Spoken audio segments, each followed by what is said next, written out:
Hey guys, thanks for joining. Let's give it a minute and we'll go ahead and get started.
All right, let's go ahead and get started. Hopefully everyone can hear me.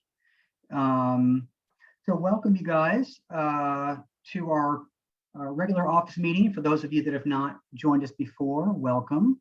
So today is National Banana Split Day. So if anyone wants to go and indulge, there will be no judgment. The calories are free today, so go ahead and do that. I am going to turn it over to White Rock Lending Services. So either Miguel or Anika, anything to share with us today? And you'll have to unmute. Hey, Brad, how are you?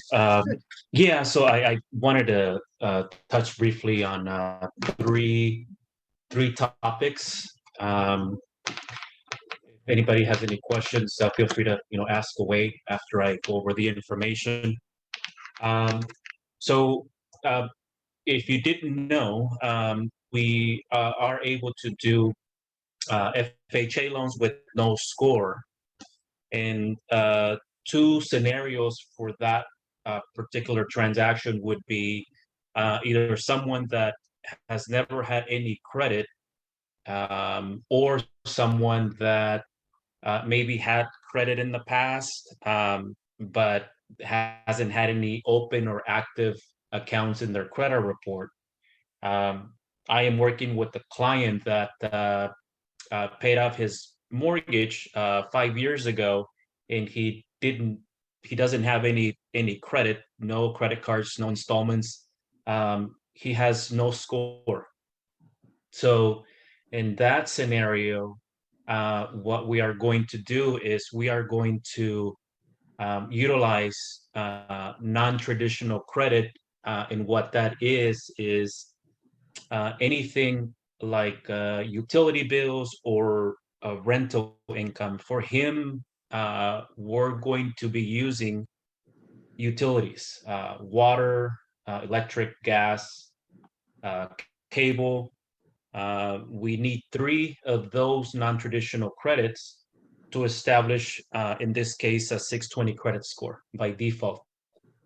So if anyone has a scenario where the borrower or the borrowers or one of the borrowers doesn't have a score, we can help them. Not all lenders can work with that scenario. And as for non-traditional, we can get the utility bill submitted to the credit agency to get a score typically within 3 days. So it's a pretty fast process. So, if you have any further questions on that, I can give you more information. And I also did want to mention that certain counties, certain zip codes do allow for USDA loans. Those are rural type loans where that offers 100% financing.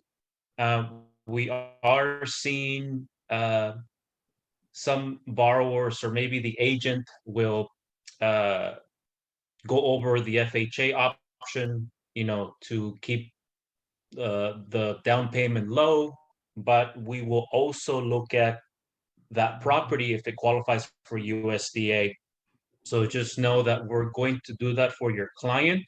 I did have a scenario as well where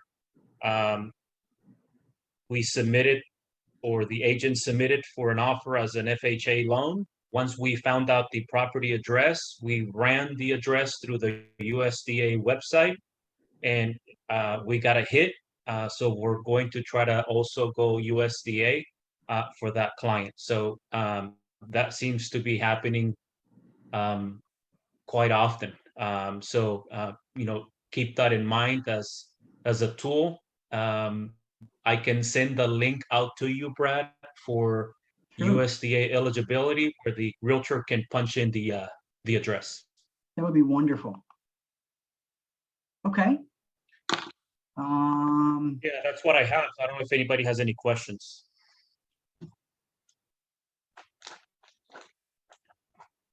Okay, good. Well, and before I let Miguel go, we do have a new addition to White Rock Lending Services. Anika Turk is on with us today, and Anika is relatively new in the business, but not entirely new. So so I wanted to welcome her today.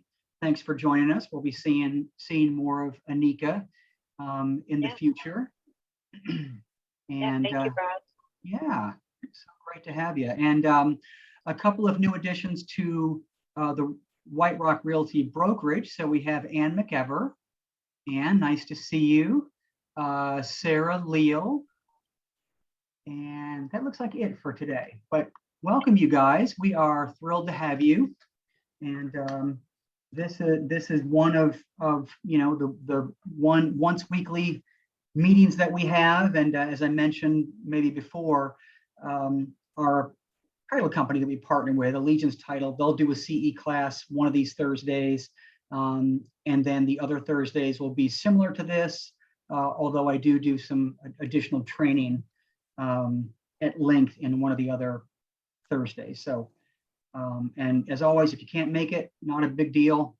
I record them, and you can go back on our website and look at the recordings there. But anyway, welcome everyone that is new.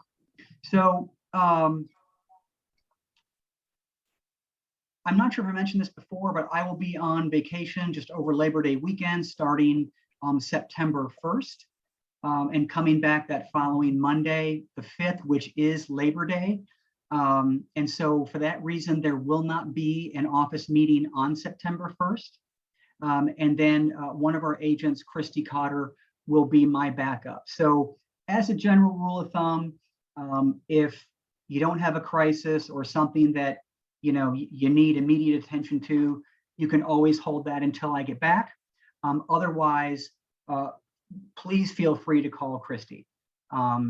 She's a great resource, has lots of experience, and she will be expecting your call. So I will send out an email with her information and all that, and canceling next week's meeting, but just FYI.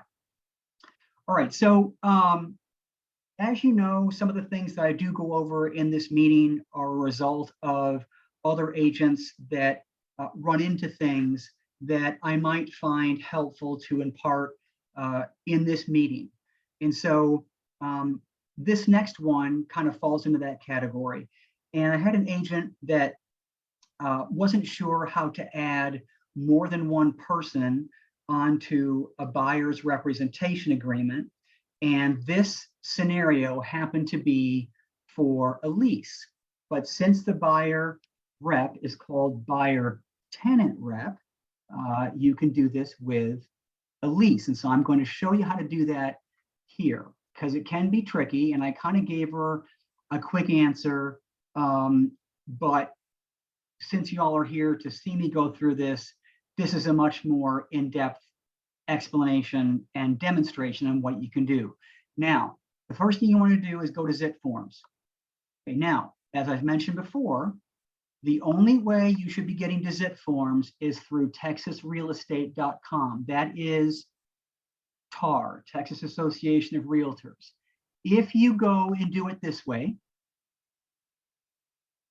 just Google zip forms, you'll notice that the first two options come up that look like they're going to take you to zip forms, and they do.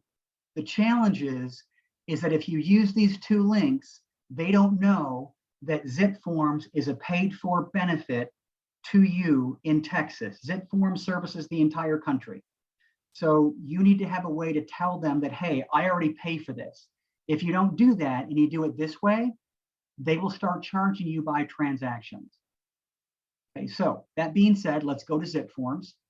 It's in the upper right-hand corner. You may have to move your Zoom panes.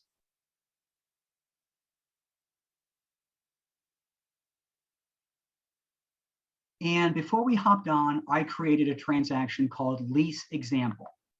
So I'm going to go into that. And I'm going to go into the documents that I have. And I'm going to go into the buyer-tenant representation agreement. So here we are. So it is very, very possible that, especially when it comes to a lease, there are going to be multiple people occupying that home and are going to be thereby on the lease. So you want to have a buyer's representation or tenant representation agreement with all of those folks. Let's say in this example, there are 3. And let's say, now mind you, there are only rows for 2, right? So I'm going to show you how to do this. So let's say the first person is John Doe. Let's say his wife is Jane Doe. And let's say Jane's sister is going to be on the lease as well. Her name is Jennifer Doe. Okay, so in a normal scenario, when there's only 2, it's all nice and neat, and you only have 2 spots for the client initials, and it's wonderful, right? But now that we have 3, how are you going to account for that? Well, I'm going to first save this. And then I'm going to go to e-sign over here in the left-hand corner. And this is only used in this case because I only have 1 document to sign. Obviously, if you had more, you'd go to the list of documents and do it there. But here's what I want to do. If you've never used this before, signing service is going to be digital ink, right? It can't be DocuSign because we don't pay for DocuSign. It's got to be digital ink. Again, that is a paid for included service with zip forms. If you start using DocuSign, it's going to start charging you for it. So we're going to go to next. And here's where the rubber meets the road. Now, there are tons and tons of different options here for buyers, right? So let's just forget all that. We're going to go about the business of adding all 3 of these as signers. So we're in the signing section. We're going to create new. And the first person is going to be John. And he's going to be renter 1.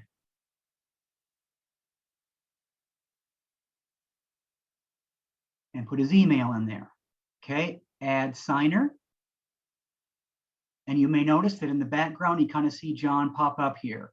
Let's add Jane. She's going to be renter 2.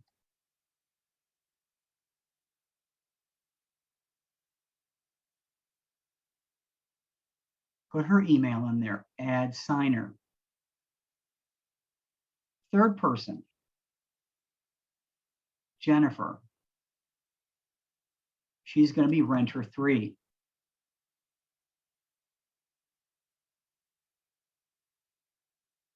So now, once we've done that, we click close, and here they all are.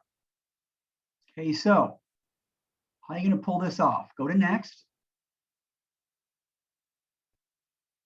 And even though there are only 2 spots to initial, we're going to have to get creative because there's 3 renters.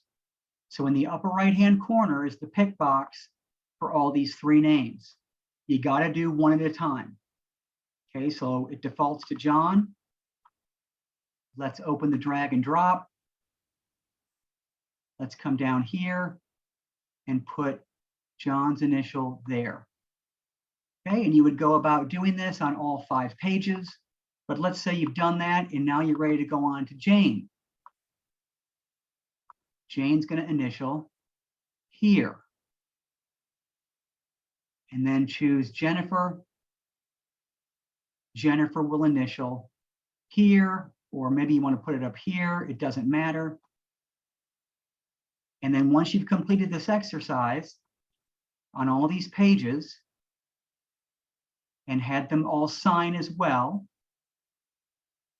okay, so you're going to have to get creative here. Now you could put a text box here, and let's say it's, oh no, they're both on there, sorry. Okay. So you drop their signature here, and you're going to have to get creative, right? You're just going to have to make it all fit. So now they're all represented, legal, paper trail. Send that all out, click next. It's going to go to everyone in the order that we added them. So I added John, Jane, Jennifer. So it can't go to anybody else until the prior person signs and initials. Okay, but this does come up often, whether it's a lease or a buyer. There could be multiple buyers other than 2 on a contract or on a representation agreement, whatever. This all applies to whether or not you have more than 2 people on any of the track documents. Okay, so that is the way you do that. Any questions? Hey, Brad, I got a question. Yep. About the login, really more than the contract signing. You said they'd start charging if you weren't going through the Texas Association of Realtors page. How would we know that? Because I've never gone through the Texas Association of Realtor page. I go through transaction desks. Right. Default. So in some cases, it sounds like you have a single sign-on, which means that all of your sign-ons kind of marry together from both MLS, Texas Association of Realtors, and National Association of Realtors. And if that's the case, then yes, you can get to it that way as well. But some people don't do it that way. They go to the application separately. So you would know because if they're going to charge you, because you wouldn't be able to go any further in a transaction until you paid them. So if that prompt hasn't come up, then you are good to go. Nope. The only thing that's different is the banner on the top. But other than that, everything's there. Yeah. Yeah. Thank you. Yep. All right. Okay. So my next point to make is also from an agent issue that came up over the weekend. And because many of you are new, as you are representing buyers, it is not uncommon for the listing agent to look up your license number, see that you're new, and try and take advantage of you. And this happened over the weekend with one of our agents, and it went something like this. We, meaning our agent, represented a buyer. The buyer was an investor. The buyer was a savvy investor. There was a 3-day, only a 3-day option period. The house was apparently under contract previously. The agent stated there was an inspection done. They mysteriously did not have the inspection report. Now that's not uncommon, because once the selling agent gets the inspection report, the seller is responsible for everything in there, theoretically, in terms of disclosure. But that was being the bully number one. They didn't want to take it any further, knowing that our buyer only had a 3-day option period. So being the savvy investor, he said, okay, that's fine. I'll go in there myself. And we kind of had an idea of what the issues were in terms of foundation and roof and some bigger items like that. And they were obvious, by the way. The things that the investor brought up after he walked through it were very, very obvious. And so our agent, on her wedding anniversary, no less, has to go through all this, goes back to the agent and says, you know, look, well, we're going to submit a repair amendment for this, this, this, this, and this. And again, they were big items, they were obvious items. And the agent, because she knew that our agent was new, tried to bully her into and said things like, well, you're asking for repairs that for things that aren't really even broken. And because one of the things was the AC unit. Now the AC unit was broken, but in her mind, that was a future repair. So in other words, why are you even bothering to ask for this? And so after going back and forth for a while, just kind of in a completely time wasting manner, our agent finally said, you know, look, well, I think the way it was supposed to end was that our client was going to take money in lieu of those repairs, and the other agent wasn't budging. And so our agent finally kind of got sick of being pushed around and said, well, look, then we're going to terminate. And so she sent over a notice of termination to the agent and to the title company, had not yet sent over the release of earnest money. And oh, what a shocker. 5 minutes later, she gets a call from the agent and says, oh, okay, well, we'll go ahead and do that. We'll give you money in lieu of repairs. So my point are a couple of things. If your license is new, don't be surprised if that happens, because it's not just you. That may happen, that the other agent is nasty and wants to take advantage of your inexperience. The second thing is something that I talk about all the time, which is, you know, sometimes the other side gets aggressive. And I always kind of paint the picture of whenever you start a transaction, you're like two wolves kind of circling each other, figuring out if you're going to play nice in the sandbox with each other. And in this case, it was pretty evident early on that this person was not. And when that happens, please don't be afraid to assert yourself and stand up for yourself. And if you want to get me involved, which is what she did, do that all day long, as many times as you want. We are here to represent the client and you know, advocate for their best interest, not get into a game of chicken with the other agent. So anybody else have a similar situation or similar feedback? Hey, Brad, in my case, it's actually worked to my advantage. Is that right? Yeah, because I mean, I've only had my license for what, just under 2 years, but I mean, I've been doing buying and selling real estate as an investor for the last 15. Right. So I've already had a couple of agents that, you know, treated me like a newbie. Yeah. And then like on this, this last transaction that I just put under, I ordered the CC&Rs and the resale cert when we listed the property. So the agent tried to, you know, put 14 days on the HOA addendum. And I said, no, you've already got that information. Look at the listing. Yeah. That's awesome. That's and to that end, I mean, you could be in Jeff's situation where you have experience, but your license number is new, or you could have just moved here from another state. And we have a handful of those agents whose number is current, but they have had a long career in real estate somewhere else.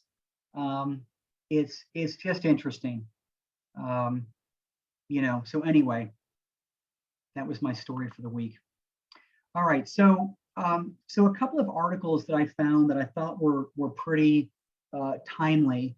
The head of economics, Lawrence Yoon, for the National Association of Realtors, writes quite a few articles and is called upon as an industry expert on various matters of real estate. And so in the National Association of Realtor magazine, I found this article that says slowing inflation suggests mortgage rates have topped out as well.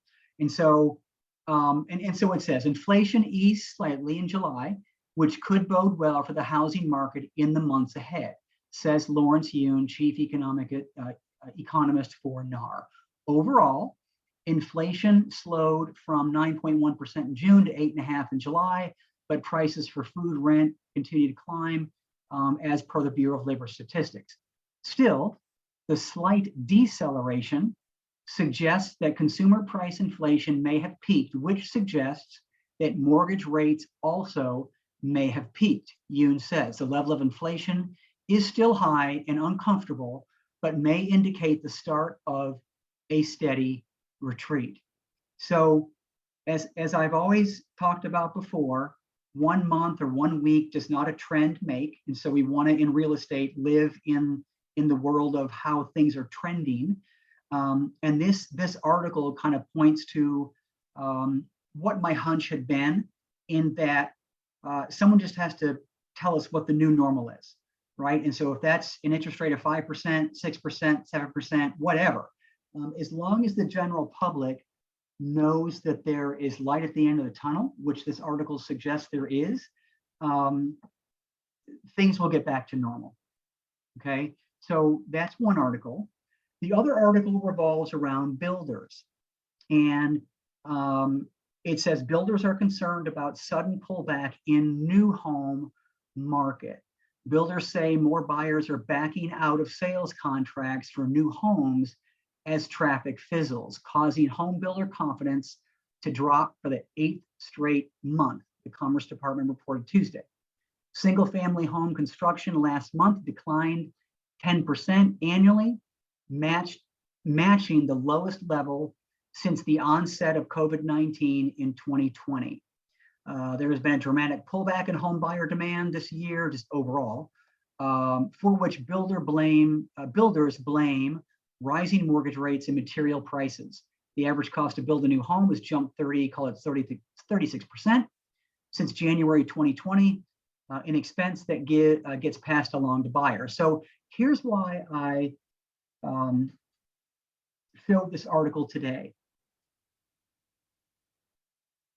Something doesn't make the news unless it makes for good news, which means that typically it causes a shock factor. The news outlets are dying to use the word recession, just dying to use it, because there's always got to be a crisis. To get out of a builder contract is significantly easier than to get out of a pre-owned home contract. So the fact that there are more people getting out of these contracts does not surprise me. This article is true. I have experienced in the brokerage, along with also, hitting different news outlets, that there is an increase of people backing out of new construction homes. I also know that the builders wasted zero time in mass emailing all of us saying that we're not just going to give you 3% when 6 months ago it was 0.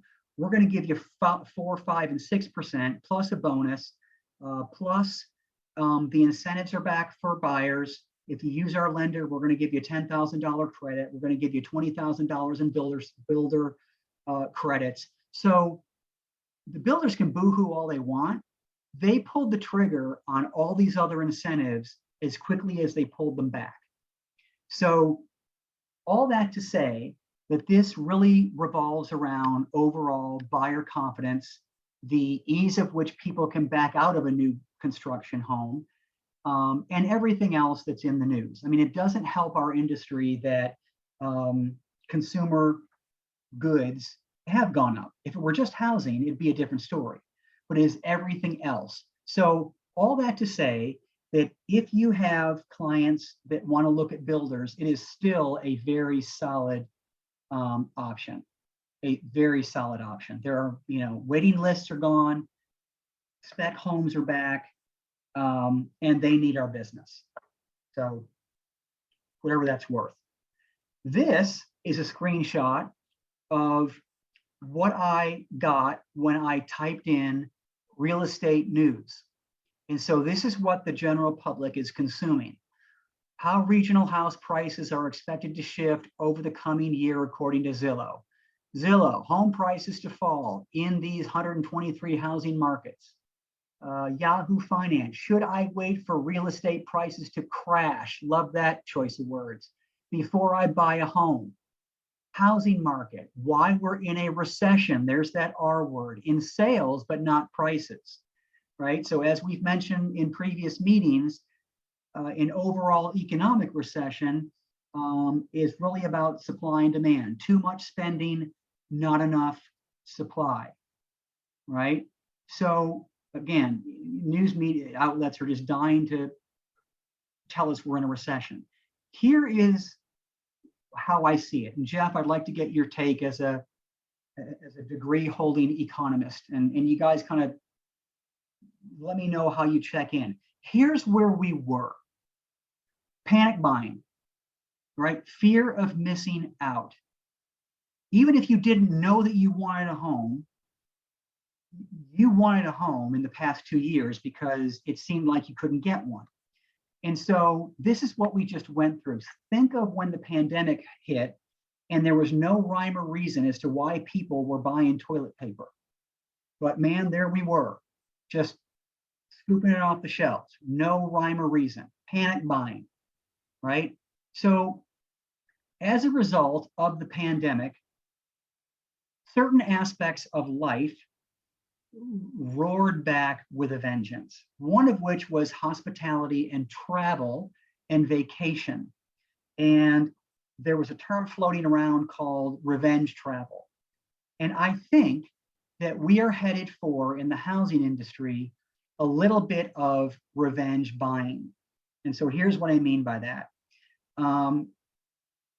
Think how we were with pent-up demand for travel. You got buyers that have been told, buy a house, don't buy a house. It's not a good time to sell. It is a good time to sell. Interest rates are crazy. Interest rates aren't crazy. Materials are affordable. They're not affordable.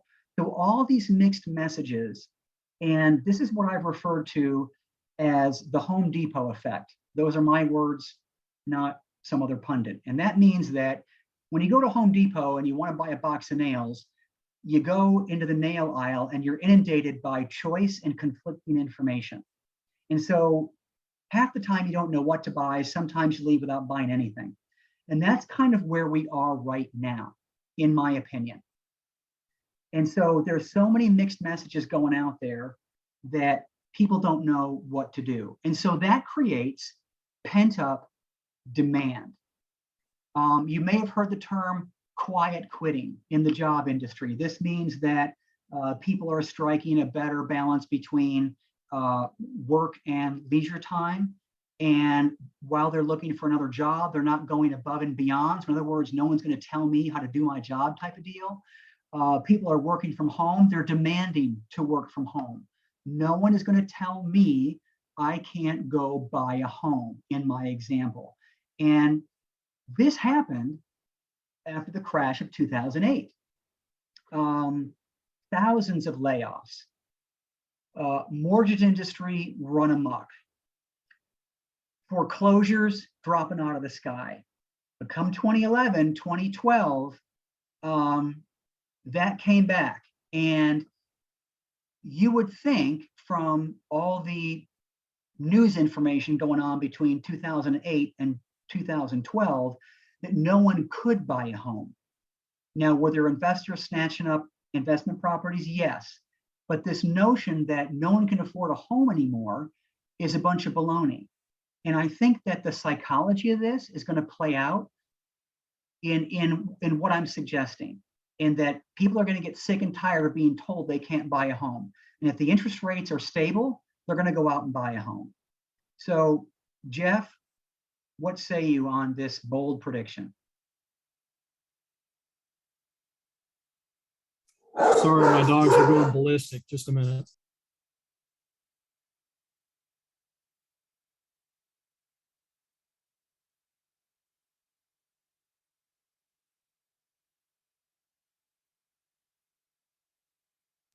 Sorry, the FedEx guy came to the door. My dogs were going bananas.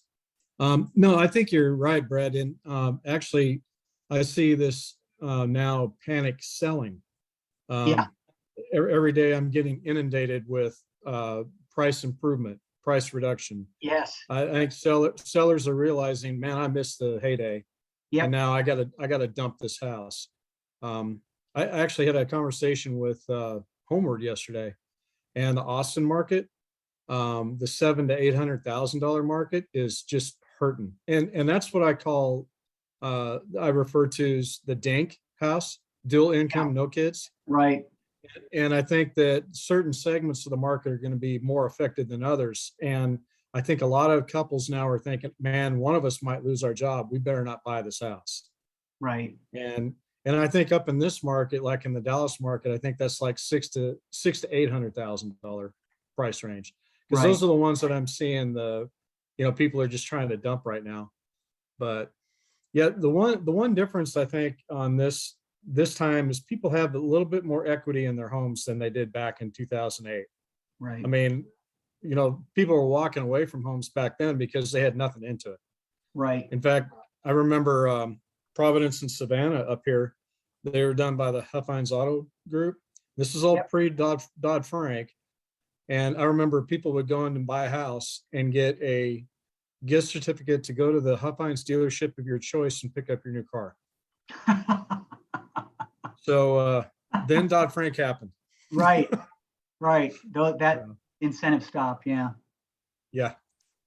Well, I appreciate your insight. Jeff has a degree in economics, and I know that he and I have talked a lot about this kind of stuff. And I know you think about this stuff a lot and are certainly more attuned than I am to the signals. So that's why I asked your opinion. Anybody else have any comments or input on this? And I'll jump in here. Yep. Yeah. Like Jeff was saying, the sellers are kind of in a panic to sell now. And don't let people panic you. Even if you're a new realtor, stick to your plan, stick to the facts. Don't let them talk about how low it's going to go. Don't let it go that low. We're not going to let it go that low. It's never going to be back to the 2008 is what I think. Right. I think we're going to be continually seeing maybe a little bit of a balance come back, but swinging too far into a buyer's market, I don't think that's going to be in the future for us. I think as long as everybody just sticks to their plan, knows what's best for their client, at the end of the day, people are going to want to get it done at a fair value. Yeah, and it's amazing how quickly things do change in our industry. I mean, what we're talking about today could be completely different 30 days from now for the better.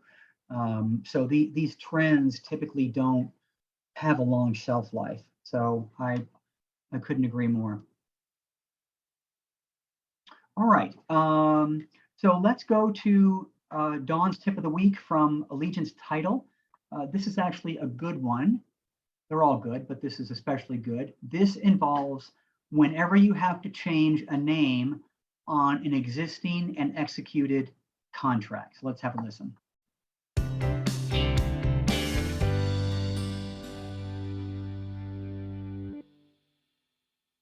Today's video podcast is to address how to make a name change on a contract. I have received this question several times, but the answer depends on what is really needed. A name change of the original buyer or a change out of the original buyer.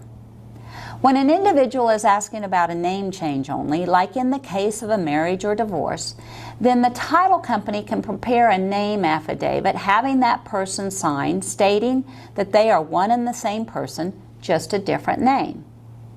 When it's a buyer, be sure that the lender, if any, also knows about the name change. If the name change is due to a change in marital status, it may affect how the loan is underwritten. Please note when a name change occurs, the ID used at closing must match the new name. The notary must use the name shown on the ID, so please remind your client to update their state-issued ID or passport before closing. If the name change is not just a change of name of the current buyer, but rather a change of buyers, then an assignment of contract is what is required. The assignment is assigned by all buyers under the original contract and all buyers who are taking the assignment.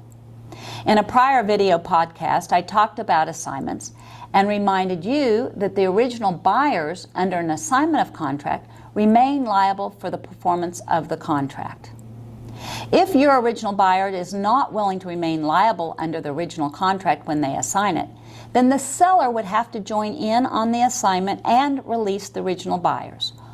Or the buyer could be changed out by an amendment to the contract. All of the parties to the original contract, sellers and buyers, and any new buyers would have to sign on the amendment, with the new buyer accepting all the terms and conditions of the original contract. Listing agents, be aware, if you change the buyer out by amendment signed by the seller, then the seller is releasing the original buyer of their obligations under the contract.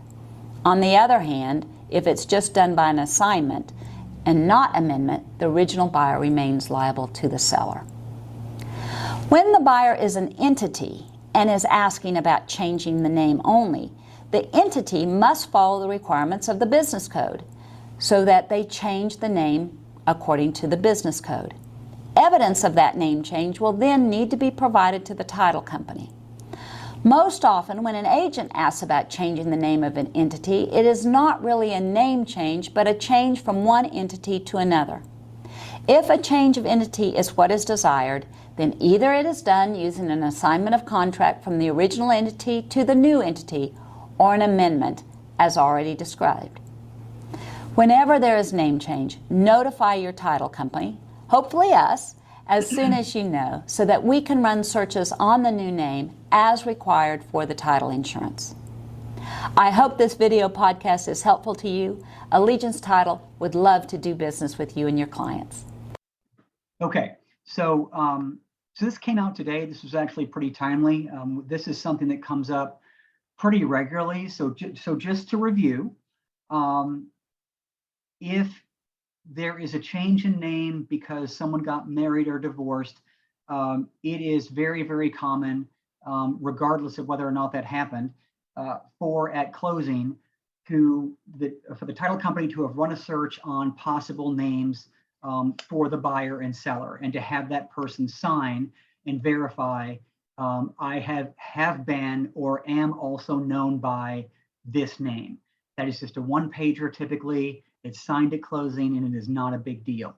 The other thing she mentioned was an assignment. Now, the downside there is that if it's an assignment and you're swapping out names, then the original person on the contract is still held liable for all the terms in the contract. So what we normally do is also what she suggested, which is an amendment, which just says, remove this name, add that name, and you're good to go. The one thing she didn't mention was, which is more common, is whether a name, when a name is misspelled. So same thing, just do an amendment, correcting the name on the contract. So all that is achievable through various documents. Okay. Okay. So our legal and ethics section today involves repairs. So in this example, we represent the listing, the seller. Okay, so seller client has an executed contract with a buyer. After the buyer completed his inspection during the option period, the buyer asks my client to make several repairs. So not uncommon. And to use a repair person, the buyer chose. The buyer wants to bring in their repair people to make those repairs. My client agreed to complete the repairs, but does he have to agree to use the buyer's repair person? And Trek says no. Direct contracts require the seller to complete the agreed upon repairs before closing, but the contracts don't provide for the buyer to designate who makes the repairs. Note that the completion of repairs and treatments paragraph in the direct contracts requires that the seller either use someone who is licensed to make those repairs, or if a license isn't required for that profession, they have to be a legitimate business. Then it goes on to say this doesn't mean a seller can never use an unlicensed handyman for electrical repairs, as one example, because electricians are licensed. It just means that if that happens, both parties have to agree. So to the original point, if you represent a seller, it would be rare that you would agree to this for a couple of reasons. You want to have control over the repair process because you're contractually obligated to complete certain repairs. So you're going to want to be able to hire, pay for, and see that process through as the seller/seller's agent. The minute you allow the buyer to do it, you're allowing other repair people and other third parties into your home. They could end up breaking something that in the process of fixing something else.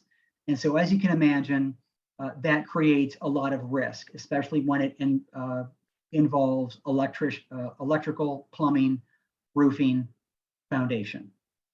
Okay, so any of those biggies, you would not at all, in my opinion, want to do that.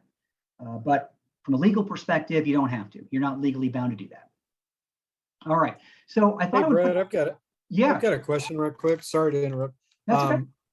Now, in Texas state law, I know that homeowners have the, the ability to do any repairs on their home themselves. Where does Trex stand on that? Well, that may be the case, but the contract obliges or obligates the seller to, even though he or she may be able to do that, they, per the contract, have to get someone else to do it.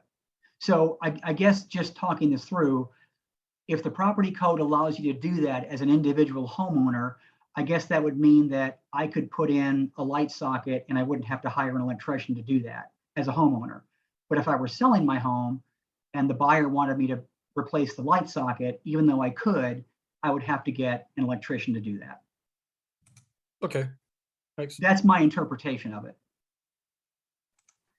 Brad, I have a quick question. When Okay. you have your buyer, can you indicate that it needs to be by a licensed contractor? You can, but it's overkill because it states in the paragraph in the 1 to 4 under repairs that it has to be, and it says that you got to provide receipts. Okay, thank you. Anything else, Jeff? No, that's fine. All I just remember when I was an investor, we would just counter back with, we'll make the repairs, and I wasn't licensed at that point, so Sure. it's different now. Yeah, and I've seen a lot of latitude when a buyer knows that they're buying a flip. They assume that, hey, you got the crews in there already. I'm fine with that. At the end of the day, regardless of what the contract says, if the buyer and seller agree to override any item in there, they can certainly do that. So I thought I would put together a handful of questions that I get asked a lot, and kind of direct you to where the answers are. So one of the questions I got asked a lot is, can I get a W-9? Does our company have a W-9? And so what do you need a W-9 for? Well, this is whenever we are getting paid. Money is being given to us, typically outside of an entity like the title company. Title companies never ask for my W-9. Some of them do. It's not a big deal. They're not up to anything, untoward. Some of them want it, some of them don't. Doesn't matter. I record everything. transactionally every year, and that's how I send out people's 1099s. But regardless, these are normally used in a lease transaction. Okay, so if we're being paid a commission because one of our agents represented a lease, we would provide a W-9. Well, all that is on our website, and the W-9s are under,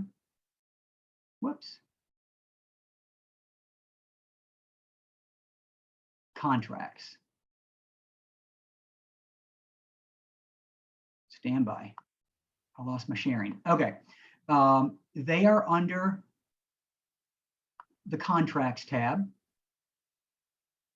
And it's almost all the way down to the bottom. W-9, used for leases or referrals. It's an electronic format. You can just download it, save it. I update it every year, and that's where that is. The other question is, how can I contact our lender or the title company? And that is under onboarding resources. And their logos and contact information is all there. Preferred lender, preferred title company. Okay, that's under onboarding resources. How do I access our office website? So this is on the onboarding checklist that I give everybody when they join, but it is at www.whiterocktexas.net. And the password is live life, all strung together. Okay, how do I order business cards or signs? That is also under onboarding resources, under a little heading that says recommendations. And the hyperlink to all of these companies are right here. Name business cards, I recommend Vistaprint. They're inexpensive and quick. Name tags, House of Magnets. Signs, I would go through Oakley. But they're all right here. If you click on any of these links, just like I did by mistake, they go right to their website. Where is our brokerage information I need for page 10 of the 1-to-4 family contract? So this is a bit of a trick question because you can get it 2 places. If you want a sample of what it looks like, go to the contracts tab.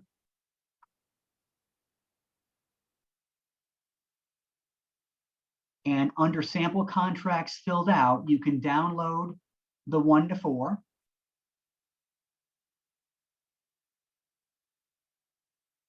And if you want to see it this way, just go to page 10. And it's all right there. So White Rock Realty as a company has our own broker number. But then I have a broker number as well. Both have to be here. Okay, and you're always doing, well, not always, but usually buyer only as buyer's agent. But all of our address, phone number, email, everything is right here on the 1-to-4. Now, if you didn't want to do it that way, you could also go back to the onboarding resources tab, and it is about halfway down under useful information. That's assuming you knew where on the contract to put all this. So if that's ever an issue, go back to the contract. Okay, what agents do we have in other cities? Well, also on the onboarding tab, we have an office roster, and it is almost totally at the bottom here.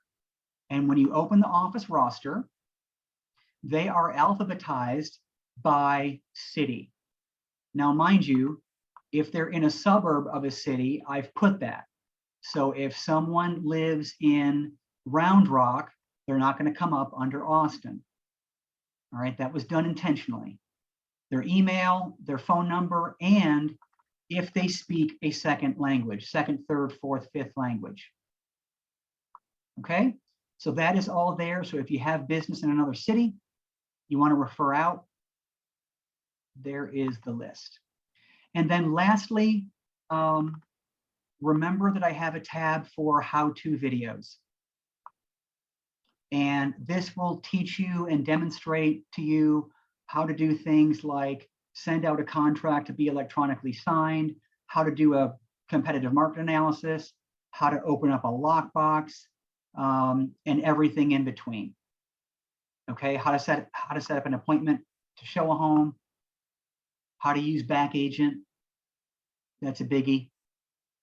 Okay, so all those are there. All right, any questions? All right, my weekly sales tip is access from the Texas Real Estate website, Market Viewer. So many of you may not know that you have this. If you go to texasrealestate.com, which is where we just were to access zip forms, and you can search for Market Viewer. This provides a really good snapshot of trends in your neighborhood, in your area. And it's in kind of infographic format. Hang on. Here we go. It's texasrealestate.com/market viewer. And when this pops up, you've got to choose a board that you're affiliated with, although it doesn't really matter, because the information is the same from wherever you go. But it pulls up information for all the different markets. So price fluctuations, market, just general market overview. Okay, so my point this week is people love this information. We have July loaded here for the entire every board in the state. You know, pick what you want, send it out, screenshot all of it, send it out. But people do like to see this information. And for those of you that did not know this existed, this is provided for us every month. Okay. So anything else to review this week? Any listings coming up or any issues that we need to talk through?